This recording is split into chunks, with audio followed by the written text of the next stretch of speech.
All right, so you sent over some really interesting research about AI video generation. This is about making longer videos, the kind with multiple shots that actually tell a story. Yeah. Something that has been really hard for AI to do until now. So today we're going to do a deep dive into a new system. It's called VideoGen-of-Thought. Or VGoT for sure. Or VGoT for sure.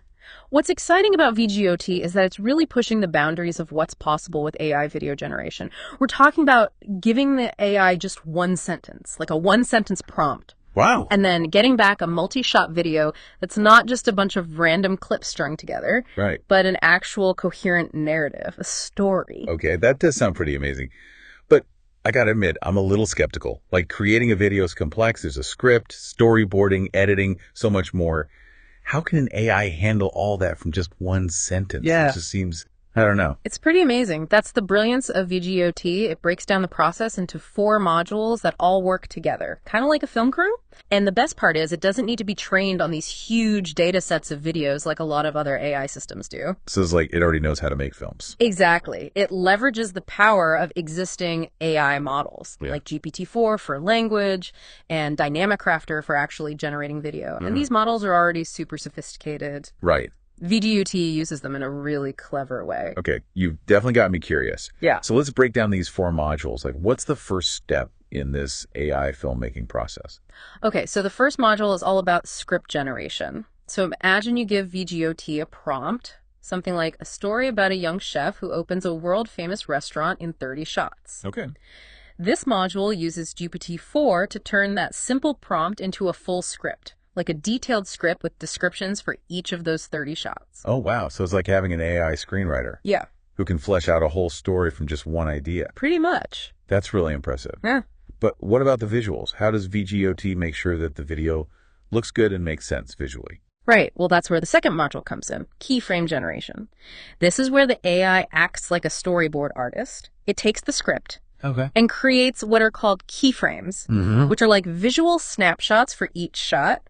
This is super important for keeping the visuals consistent throughout the video, especially when it comes to characters. Right. You don't want characters changing their clothes or hairstyles randomly from one shot to the next. Yeah, exactly. It'd be a strange movie. Yeah. But how does VGoT remember all those visual details? Like, how does it keep track of everything? Yeah, that's a great question. So it uses something called identity preserving embeddings. You can kind of think of these as like unique digital fingerprints for each character. And they basically help the AI remember what each character looks like and make sure they look the same across all 30 shots. That's really neat. So now we have the script and we've got the storyboard. Yeah. What happens next? Now it's time to bring the story to life. This is where the third module takes over. It's called shot level video generation. This is where the AI uses that model I mentioned, Dynamic Crafter, to actually generate those video clips for each shot. It uses the keyframes and the script descriptions to do this. So it's like having an AI director who's calling all the shots. Yeah. And then an AI editor piecing everything together. Yeah, it's kind of like that. But even with all of that, wouldn't the final video feel kind of choppy? With like jarring transitions between all those shots? That's a great question. You're right. Transitions are really important. To create a smooth viewing experience, that's where the fourth and final module comes in. It's called the smooth operator. Oh, okay. And this is what makes sure that the transitions between shots are seamless and the final video feels really polished and professional. The smooth operator. Yeah. I like that. Yeah. Okay, so how does the smooth operator actually work? Well, it uses a technique called FIFO diffusion. You can think of it as a really sophisticated morphing or blending tool that smooths out the transitions between those different shots, creating this really nice flow of visuals.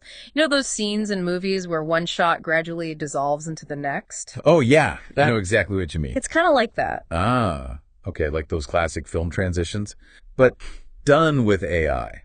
That makes sense.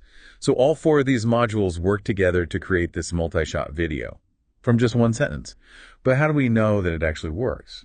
Right. So the researchers tested VGoT. They used 10 different stories and compared it to other ways of generating videos. They used a bunch of different metrics to measure things, like how well the visuals actually matched what was in the text description, how consistent the characters looked. They even had humans watch the videos and judge the quality. I'm guessing VGoT did pretty well. It did. But instead of just looking at the overall scores, I think it would be helpful to focus on one specific example. That really shows what VGGT can do. So the researchers gave it the prompt. A set of one-sentence prompts, 30 shots, describe a story of a classic American woman Mary's life, from birth to death. Wow. That's a big challenge. A whole life story in just 30 shots. Yeah. I'm really curious to hear how VGGT handled that one. It actually used all those cinematic elements we talked about. Character, background, relationships, camera angles, even lighting, to create a visually compelling narrative. So it's not just stitching together random scenes. It's actually using filmmaking techniques to tell a coherent story. Exactly. And what's really interesting is how it uses specific details from the script to create what they call reasonability and consistency in the video. Okay, I'm hooked. Tell me more about this Mary's life story and how those elements, how they come into play. So, for example, the script might say that in one shot, Mary is a young girl playing piano in her living room. Sunlight is streaming through the window, and the AI would use that description to create a visually appealing scene with the right lighting, the setting and how the character looks. So it's not just about the action. It's about the context and the atmosphere. Exactly. That's how you create a sense of realism and depth. I get it. And to make sure the video is reasonable, the AI would consider how the events happen logically. So the next shot might show Mary as a teenager, but now she's performing on a stage in a concert hall. Okay. Showing how she's grown as a pianist. I see. So it's not just jumping from one random scene to the next. There's actually like a cause and effect. Exactly. Mary's passion for music is developing. That makes a lot of sense. Yeah, and those identity-preserving embeddings that we talked about. Yeah. Those would come into play here. They make sure that Mary looks the same. Okay. Even as she gets older. So even though she's aging, the AI knows it's the same person. Right. It's keeping everything consistent. Exactly. Wow, that's amazing. Okay, so you mentioned that the researchers used these specific metrics to evaluate how good the videos were. Yeah. How do they actually measure things like consistency and reasonability? Like, how do you do that? Yeah, so for the visuals, for consistency, they used a mix of scores and human evaluation. So, like, one metric was the face and style consistency score, which basically analyzes how much a character's appearance changes from one shot to the next. And VGJT scored much higher than other methods on this metric. Really? Yeah, meaning that the characters in the VGoT videos, they looked way more consistent. Okay, that makes sense. What about reasonability? Yeah, how do you measure whether a video makes logical sense? Yeah. Well, that's where the human evaluators came in. So they actually watched the videos. Oh, wow. And judged how well the story flowed, whether the actions made sense in the story, and if there were any inconsistencies that just seemed off. And again, VGJT did better than the other methods. Wow. Which suggests that it's not just creating videos that look good, they make sense as a story. It sounds like they really thought of everything. This Mary's life story. Yeah. That's such a compelling example. I'm curious, were there any other interesting test cases? Yeah, they actually tested VGoT on a whole bunch of different prompts. Oh, cool. From simple stories to more complex ones. Well, okay. With multiple characters and settings. Like what? So, for example, one prompt was, a detective investigates a mysterious crime in a futuristic city.